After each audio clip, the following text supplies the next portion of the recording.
Welcome back, Sports Tonight on Channels Television. Time to take a look at what's going on right here in Lagos, Nigeria. Let's begin with the Sports Writers Association of Nigeria Cup, known as the Swan Cup. Interesting draw done today for the 2017 edition. And Cosmos, you were there before. All of these guys that are drawn in the same group with Channels Television, thinking, okay, we're coming. But it's good to know that the 2017 edition is there. I'll just run through Group A that has Sports Vision. Sports Vision always representing the defending champions. Defending champions also. Let's see if the chairman Lagos State Sports Commission will I don't think so. we'll be playing in that one. The Sports Vision, Inspiration FM, Crest News Nigeria, Silverbird, and Sportsville in Group A of the Swan Cup. Group B, there's Voice of Nigeria, Complete Sports, Puja Media, Nations Newspaper, 104.5 SMA FM also. Group C, that's the one where the best of the best. We have New Telegraph, Gold.com, Els.com, Community Watch, FRCN, and your award-winning, sports-friendly Channels Television. You know what? We're still talking to the players to see. We need to hire a coach, a sound coach. I'm available, you know. In the mold of Jose Mourinho. I don't know about you. So Group C, I hear the guys from Gold.com already talking and saying all sorts that they're going to push us aside. Go on and ask the guys from Rainbow. Ask some of the guys around. Go on and ask the guys at MITV. I will push them about. We're not yet to start bragging. We'll play the football. We'll let you know. Group D, the TV Continental, Unilag FM, Top Radio, Cool FM, and Sun Newspapers. But Cosmos, good opportunity for media persons to come together. You know, bonding is achieved. We get to report this all the time. A lot of you guys just use your mouth to talk about it. So let's see if you can kick the ball around. I mean, that is the essence of it. And of course, Swan Cup has pretty much been an avenue for sport journalists to come together to, you know, bond together in a very competitive way. Sport Vision is pretty much, I think they are the double champions. Yeah, double champions. They won it back to back. And let's see whether it's going to be a tough time early in that one. Of course, there are some new additions right here. Puja Media is coming for the first time. Let's see what's going to happen here. And of course, I think 104.7 SMA FM are here for the first time. And let's talk about Group C, where Channels Television is making a return. Well, Austin. I need to speak to the team. You know, it's a cricket squad. Hopefully, I'm available for just 20 million pounds. I'm available for. I'm not Neymar. No, it's okay. For 20 million pounds. It's okay. It's light, but to all the guys are already, you know, talking cheap. But okay, we will get to know where we'll play the football. Let's get on with the show now. I'll go to Bauchi, where the league management company, they've come out tough. We told you that game between Wikki Tourists and Enugu Rangers didn't end so well. Negative talking points coming out of that one. I love the prompt response from the league management. 3 persons. By the way, the match ended. Enugu Rangers won. Wikki Tourists won.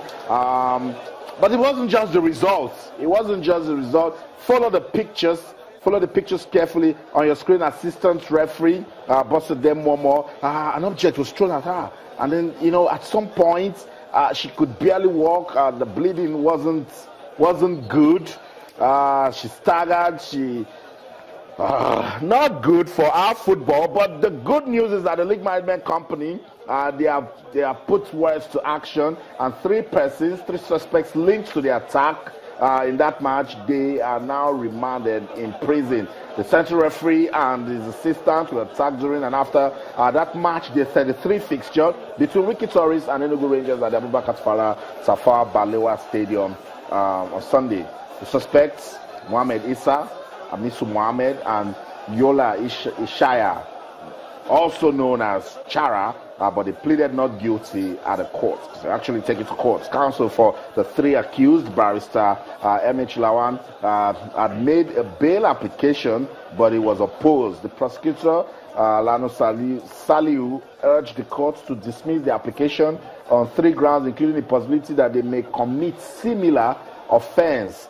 He also said that the police were still waiting the first information report from the victims, who are based in Abuja, on the nature of their injuries. And that's assistant referee Bosede Momo. Cosmos, our league is getting better. The quality of play is improving. But when fans are not educated properly, you keep seeing these sort of pictures, and it's not good for our football. Well, and of course, the LMC went to work, and that is why it was taken to the upper Sharia courts there. And of course, Justice El Abubakar remanded the three of them.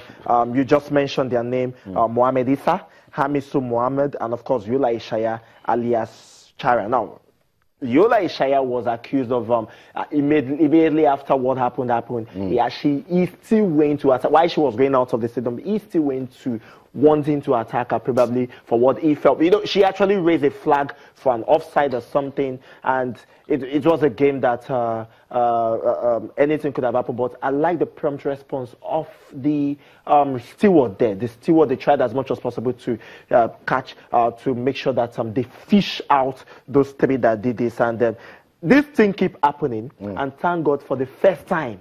For the first time, we've gotten three people that actually did this, although they are suspects until they are proven guilty. But then it shows that something is happening, and then I think kudos must go to the law enforcement agencies. Kudos must go to everybody that fished out. To the league management company that's passing the message that we must have a safe league, that families should be able to come to the stadium, that people should come to the stadium and enjoy good football, that the game is fair play, customers. And we keep saying also, fans' education shouldn't stop. And this is supposed to, is a bad advertisement for Nigerian football, looking at the fact that television is back into the league after a long while, and we thank God that television is back. But then this kind of a thing happening is so sad. It's very, very sad. And we thank God that this match was not on television. If it was on television, it would have been a very sad one. Yes, there were talks about the fact that the match should have been called off. At some point, Enugu Rangers players refused to come out because they was saying that it wasn't safe enough. Your picture there, the team manager Amobi Ezeaku saying, "Look, guys, come on, let's play the match." So the game took some time. Our correspondent in Bauchi also had a tough time even leaving the stadium also. But look, I understand that we have reached the business stage of the league. Customers and teams are either fighting for the league title or surviving relegation. But how many times do we have to let people understand that this is football, the game is fair play, and in the end, if our football doesn't mean international standards, whether you win or win forever, nobody's going to, key into it. And you said something about football education, and that is what that is pretty much going to be the solution to this thing. Football education.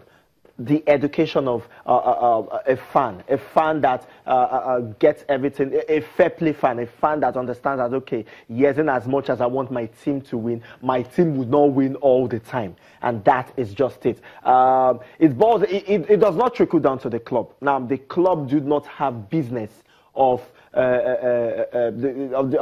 educating their fans because, frankly speaking, you will not know all your fans. Now, it comes down to the association, to the state association, to the government, to the local government, to talk about the fact that, okay, when you go into the football, into a football match, support your team and all that, but if your team lose, just take it very gracefully and try as much as possible to see. There are a lot of ways you can educate fans because all they have is the bragging rights. True. That's our team won. True. And sometimes we know some of the things that also happen, by the side. But if we continue saying it, customers, half time, preach that, this game is goalless, or we are losing, we don't want anybody to be to cause problems because we're just playing football. Exactly. We love the fact that our brothers from far travel to our states to play football. That right there is national integration, so we shouldn't cause problems. It shouldn't cause problems, and that is what, in as much as Rivers United are not particularly playing well right now, that is what the Port Harcourt fans do.